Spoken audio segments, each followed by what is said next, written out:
Hello everyone, this is CJ Explains here. Today I've got a special video for you guys. I'm going to be talking about my Traxxas Slayer Pro 4x4. So mine has a few upgrades over stock, which I will be getting into later, but it's basically the same thing. So first we'll talk about the cool decals on the body here. So what I like is there are numerous decals just like they have on their own short course trucks. So it has details like this is the Mike Jenkins edition. So it has his body style all over it, which is really cool. Other outside details include these really cool bumpers, both front and rear. It also has access to your fuel right here. This is a nitro vehicle, which means it uses nitrous oxide to run.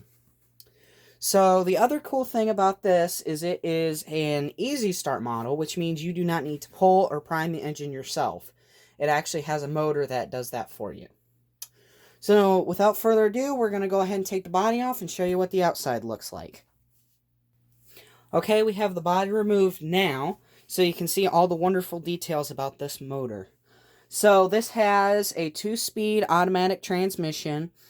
You can adjust the shift points on it, but that will you'll be able to see that in your manual. This is your receiver box. This is what receives the signal from this transmitter here. Other details include dual wishbone suspension. It also has inboard shocks, which I really like because it protects the shocks and the integrity of them. Also has the 3.3 motor, which we'll get to in a second here. So this is your gas tank. This is what you use to fuel it. And then this is your easy start. So this has a battery in it. I don't have it in it now, but this has a battery in it. And you connect this right here, just like that. And then you hit this button and you fire it up. So it's nice because it has a glow plug wire already attached, so you don't have to use your own glow plug. It has the motor on the side, so again, you don't have to prime it. You don't have to do anything. So this has, like I was saying, has a few upgrades. First is this Savox servo. I love these servos. They're good, they're cheap, and they're way better than the stock Traxxas ones. I forget exactly how much ounces of torque it has, but it's really good. The other thing I did on this is I did an exhaust upgrade.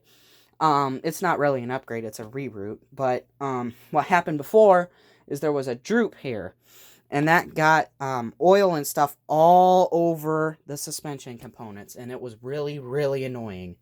So now I have a straight pipe that goes straight out and allows me to keep it cleaner. Now, as you can probably tell, this is really clean. I have ran it about 4 or 5 times already. But I'm just really meticulous on keeping everything clean. And then the other thing I did was this fuel filter here.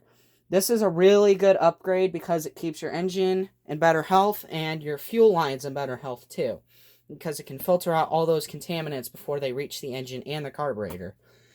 The other things I like about it, it is 4-wheel drive. I don't know if they said that before. And it has a real disc brake, which is really, really nice. So I'll go ahead and power this up and show you guys how it all works. So this is the transmitter here. This is your switch right here. So now it's on. And now the car is on. I also have done a nickel metal hydride hump pack for it, which drastically increases response and torque.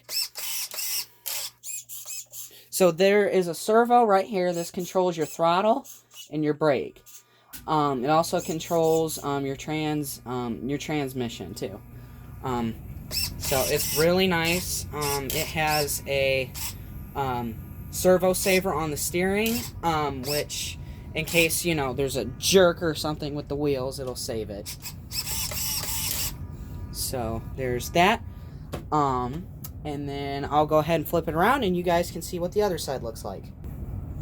Okay, we're here on the other side here. As you can tell, this is the motor. It has air cooling fins, which help with not only heat dissipation, but allowing the motor to rev higher. These engines have about a 40,000 RPM redline, which is nice. because it allows you to get every ounce of power these have. This is your easy start motor, like I was saying before. This powers, this starts up your car. There's no need for a pull string on these, and I really like that. This is your air filter slash intake. So you have to oil these to help keep contaminants and etc. out. And then, like I was saying, this is your throttle slash brake servo. That allows you to do everything off of it. So that's pretty much it. There is a carburetor. You do need to tune these a lot. These motors have a very fine limit on what they want in terms of air and fuel mixtures. They have to be completely perfect. Otherwise, it's not going to run right. So the other thing I wanted to say is they are a lot of fun. It sounds great. It runs really, really well, you know, when you get it tuned properly. But you need to make sure that you're in a place that people aren't going to mind the noise, because it is a loud car. And I've also found that while it is fun on pavement, it is much more fun on dirt roads or gravel and stuff like that, loose materials, because it's just so good off-road. So other than that, I don't think I have anything else. I'm going to link my friend's channel in the description. Go watch him. He has some great RC videos and some great animation videos as well. Thank you guys for watching, and I will see you guys in the next one.